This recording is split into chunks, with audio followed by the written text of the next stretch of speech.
નમસ્કાર, આઝાદ મીડિયા લાઈવમાં આપનું સ્વાગત છે।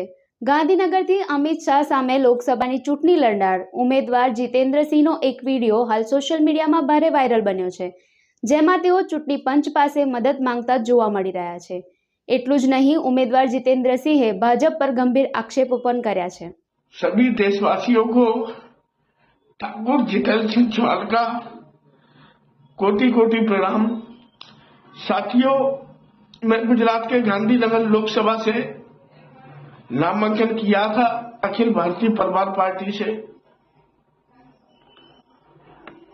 मुझसे जबरदस्ती फॉर्म वापस दिलवाया जा रहा है, मुझे हाईजैक कर लिया गया है। अमित शाह साहब के लोगों ने मुझे हाईजैक कर लिया है। हो सकता है हमारी मौत भी हो जाए, मुझे मार भी दिया जाए, कुछ भी हो सकता है हमारे साथ।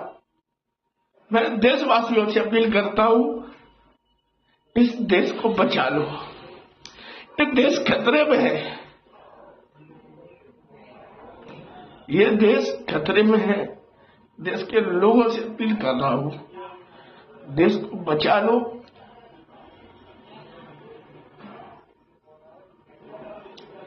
और इस वीडियो को इतना शेयर करो पूरे भारत में फैल जाए।